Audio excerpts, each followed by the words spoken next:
All right, so today we're going to kind of jump into this fascinating world, I guess. We're Yeah. talking Nissan and the challenges that they're facing right now. Yeah. If you're following the auto industry at all, Right.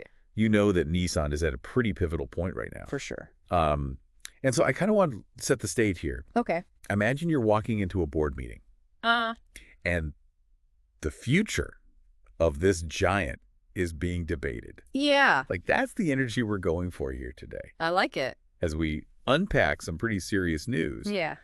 they're staring down the barrel of potential bankruptcy, battling some really fierce competition from Chinese EV makers. Oh, yeah.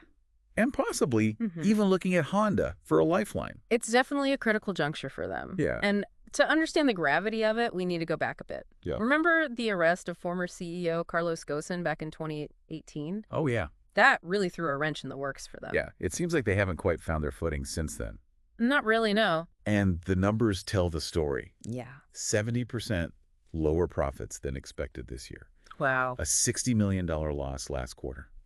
It's rough. It's rough. It is. Yeah. And this isn't just a blip, you know? Right. This is the worst they've been doing since that bailout back in 1999. Wow. They've had to make some really tough choices. Yeah. 9,000 jobs cut globally. Yes. Production scaled back. Wow. And a complete overhaul of their models in the works. Wow, 9,000 jobs. That's a huge number. Yeah. What's the thinking behind these decisions? Well, they're trying to streamline operations and refocus their efforts.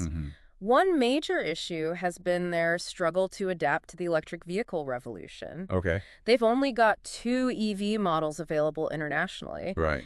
And that's just not cutting it when you look at how fast this market is shifting. Especially with the rise of Chinese EV manufacturers. Yeah. We hear so much about them these days. All the time. How big of a threat are they to a company like Nissan? It's a huge challenge. Yeah.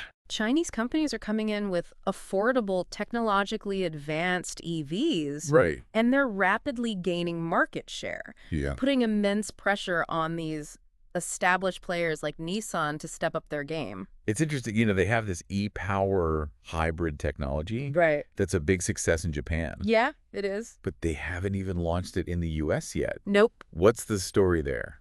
It's a bit of a mystery. Really? E-Power is essentially a series hybrid system. Okay. So the wheels are always powered by electricity, but there's a small gasoline engine on board that acts as a generator to recharge the battery. Interesting. It's proven very popular in Japan. Yeah. So it's surprising that they haven't capitalized on that success in other markets. Yeah. It seems like maybe they missed an opportunity there. Yeah. So they're struggling with EV adoption Yeah. and facing fierce competition. It's tough. It's a tough spot to be in. Yeah, But they must have some things going for them, right? absolutely. Let's not forget, Nissan still knows how to build popular cars. Okay. Take the Rogue, for instance. Mhm. It's a top 10 seller in the U.S. Right. Over 189,000 units sold this year. That's encouraging. So there's still a demand for their vehicles? Definitely. Okay. And don't underestimate the power of their international successes. Okay. Qashqai and Juke models are consistent performers in Europe. Right. These examples show Nissan has the know-how to create cars that people want. So they've got some wins under their belt. Yeah. But it sounds like they need to make some serious changes to thrive in this new era of the auto industry. Absolutely. So what's the next chapter in this story? Well, it seems they're looking for some help to navigate this tricky terrain. They're actively seeking an anchor investor. Oh, an anchor investor. Someone to provide not just financial support, Okay. but strategic guidance as well. Interesting. So who are they considering? Right. What kind of partner would even make sense for them in this situation? Well, this is where things get really intriguing. It seems Honda is a top contender. Honda, wow. That's unexpected. Yeah. What makes them a good fit for Nissan? Well, remember that partnership they recently signed for EV development? Right.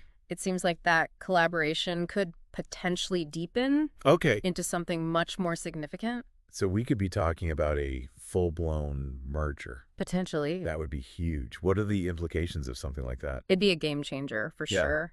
You'd have 2 major players combining their resources, manufacturing capabilities, R&D. Yeah. It's a lot of potential synergy there. But wouldn't there be risks involved too? Oh, absolutely. Mergers are never without risk. Right.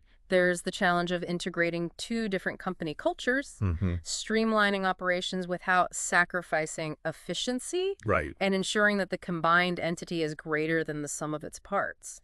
It makes you wonder if Nissan is putting all its eggs in one basket with this potential Honda deal. It's a valid concern. Are there other strategies they should be focusing on? You're right to question that. They need to address their internal challenges, regardless of whether a merger happens or not. For instance, remember their ambitious The ARC plan? They initially aimed for 4.4 million vehicle sales globally, but they've had to scale that back to 3.5 million. That's a significant adjustment. It seems like they're having trouble meeting their own goals. Indeed. And one analyst even went so far as to say, if I were a Nissan employee, I'd be too embarrassed to tell my children and parents about my company. Wow, that's harsh. But it speaks to the severity of the situation they're facing. It does. It highlights the urgency for Nissan to get back on track. Yeah. They need to regain the confidence of the market, their employees, and the public. So what needs to happen? What steps can they take to turn things around? Well, they need a multi-pronged approach. Okay. First, they need to accelerate their EV development. They're lagging behind in a rapidly growing market. All right. They can't afford to fall further behind. Right.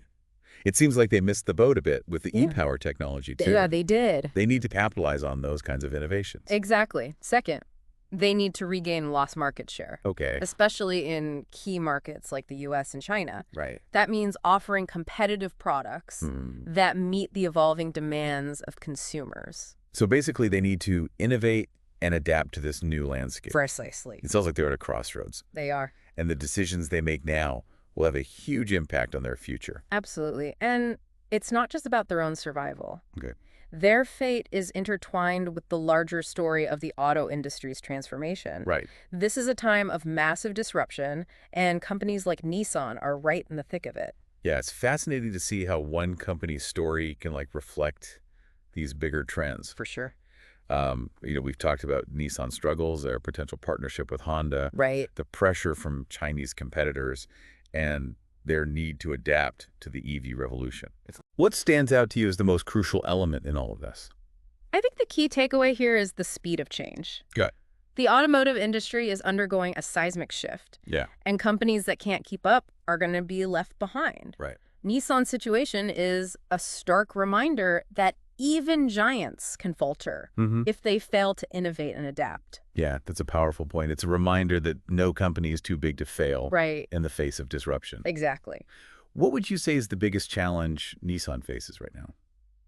In my view, it's striking a balance between short-term survival and long-term vision. Okay. They need to make these tough decisions to address their immediate financial challenges, but they can't lose sight of the bigger picture. Right. Investing in EV technology, developing a compelling product strategy, and fostering a culture of innovation. Right. These are the things that will ultimately determine their success. It's a delicate balancing act. For sure. It'll be interesting to see how this all unfolds. Will they manage to pull themselves back from the brink? Right. Will the potential Honda partnership come to fruition? Yeah, who knows? And how will they navigate the increasingly competitive EV landscape? Only time will tell. All right. But one thing is for sure. What's that? Nissan's story is far from over. Yeah.